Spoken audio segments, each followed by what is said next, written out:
Hey guys, I'm back, and today I'm talking about product junkyism, or my product junkyism, and what I plan on doing about it. I'm sort of starting on this personal journey. Okay, it's not a personal journey, it's just a personal challenge where I'm seeing that I have so many products, like so many products.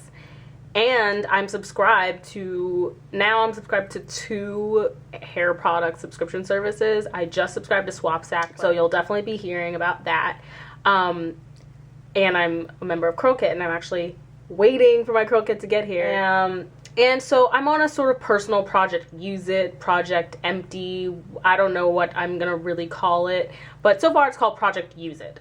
And so my goal is to start using all of the products that I have instead of continuing to buy new products, which is going to be really hard for me because I work near a CVS, I work near a Walgreens. I see all these reviews on YouTube because I watch YouTube obsessively, and so I'm always seeing things that I want. I'm also possibly dealing with a protein overload, so I'm like, oh my gosh, looking at all my products, all of my products have protein in them, so now I need no more moisturizing products. So I'm like going crazy, but I really know that I need to save money. I really need to save money a lot. And so I'm looking for cheaper alternatives to the stuff that I was regularly using, and also trying to use up what I already have to make either stuff that's okay for now or stuff that's even better than what I was maybe going to use it in its original state for, or whatever. So that is sort of the intro here, and then next I'm going to get into some little tips I have about using the products you already have. Okay, so I'm going to go through the list of, this is just going to be about hair products right now. I'm not going to talk about beauty items, because beauty items aren't something I hoard as badly, and I don't buy makeup and stuff a lot. I mostly just replace stuff when I'm done.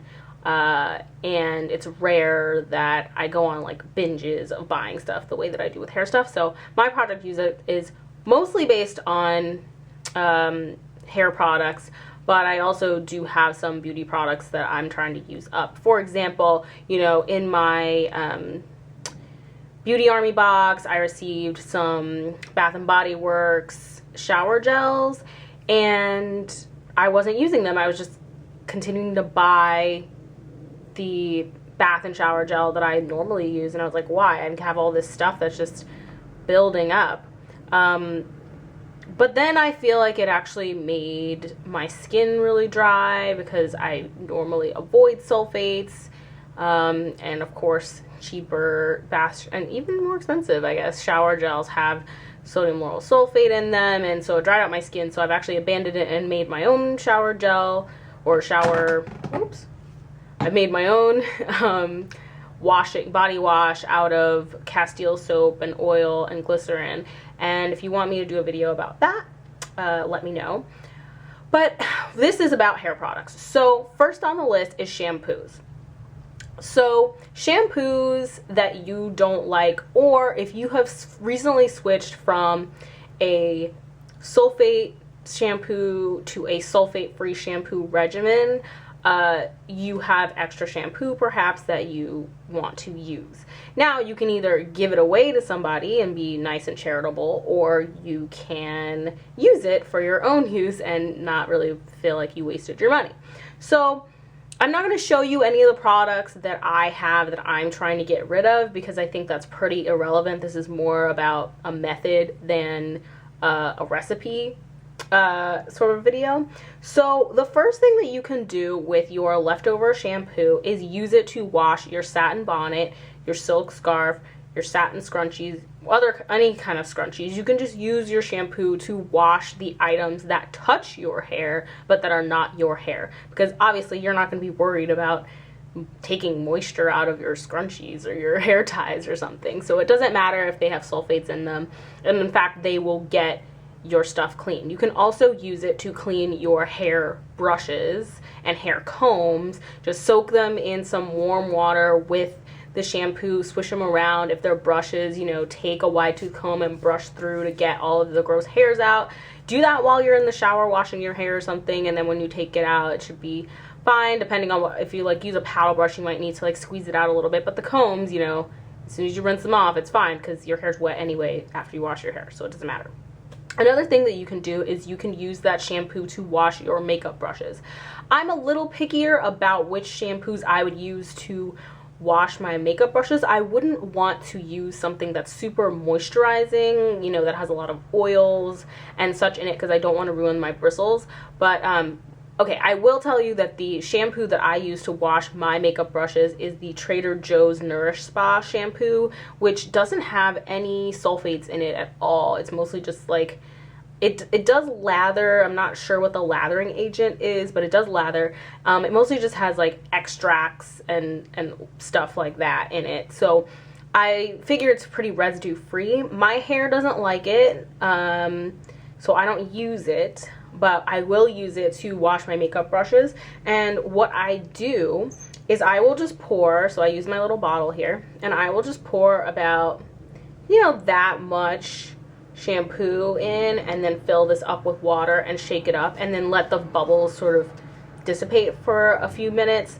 And then I'll just like take each individual brush, pour it on. This is only for deep cleaning, not for everyday cleaning, obviously. Pour it on, and then just rub it in my hand and lather it up and rinse it. And I like this because it's a lot easier than applying straight undiluted shampoo to a brush, getting it wet, swimming it around. This way it already has water on it, so it's already gonna start foaming. Not only is it a better way to use your shampoos that you're not gonna use, but it's a better way to clean your brushes. So that is my tip for shampoo. Now let's get into conditioners. So you can use conditioner as a shave gel. You can use it for getting rings off your fingers if they're stuck. Like, you can use it for like slippery purposes. I've never done that because I actually have a shave gel that I really like, a cream shave gel. So it basically looks like a conditioner. It's the Alba shave gel unscented, because why do I need shave gel to be scented? I already like that, so I've not tried to use my conditioners for shave gel, but it's possible. One other thing that you can do with it is if your hair doesn't hate it, and if it's not, if it's like, it's just not that great, or it's not enough of something, it's not moisturizing enough, etc., etc., you can use it in two ways. Actually in three ways for your hair. You can use it, number one, as a detangling mixture for your hair. So you can put a spray bottle mostly full of water, and, you know, squirt a little of that conditioner in there along with some oils or whatever, and just use that to detangle your hair before washing or any time that you need to detangle your hair. As long as your hair doesn't absolutely hate the product, you can use the product in this way.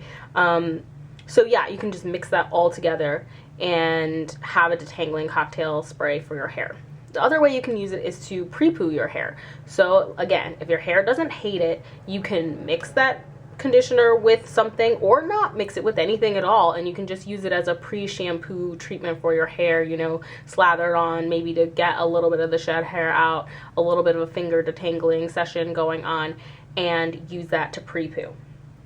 And then the third way, or the fourth way that you can use, I'm looking down because I have a list over here. The fourth way that you can use old conditioners that you don't plan on really using anymore is as a base for a deep conditioner. Again, if your hair hates it, don't do this.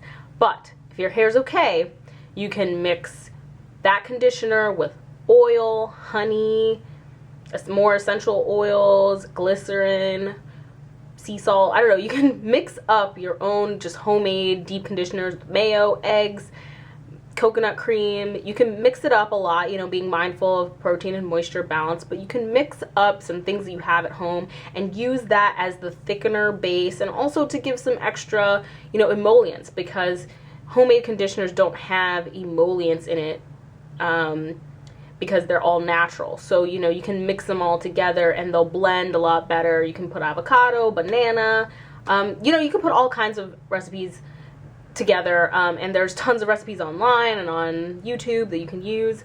So use it as a base because it'll keep it thick, and if you really like it and you make a lot of it, keep it in the fridge and use it the next week. And having that little bit of preservative in there is actually going to help it last, but you do need to keep it in the fridge. Okay, and the last category would be stylers, moisturizers, butters, oils, something like that. So if you're not allergic to something in the product, then it's fair game, right?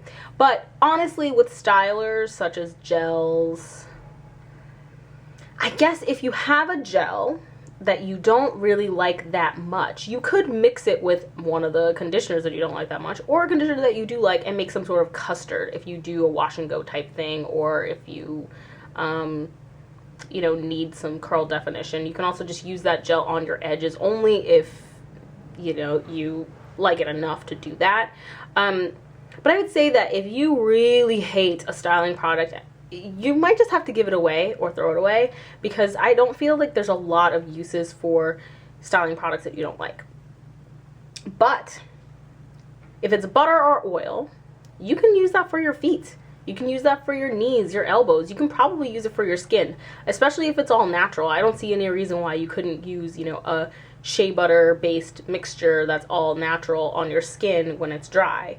And, you know, we're getting out of winter right now, but people still get dry. So I don't see why you couldn't use a butter or an oil for that.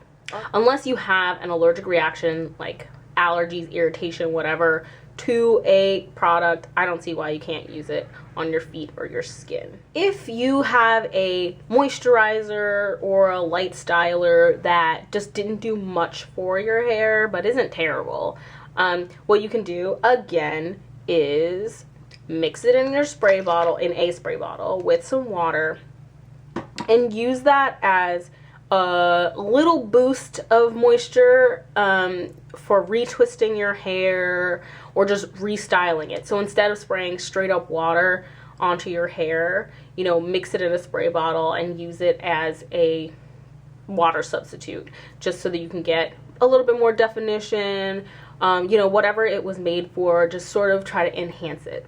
So those are my tips for reusing or recycling. I guess it's sort of like upcycling, upcycling your hair products that are dying in the back of your stash that you should probably check out. Why buy a moisture mist if you can make your own? That's pretty decent and costs nothing. So I hope that you found these tips helpful. Let me know what you guys do when you have a bunch of hair products that you're not going to use. I would really love to know, because I have a lot of them and I need to figure it out. So I hope you found this helpful, and see you next time. Bye.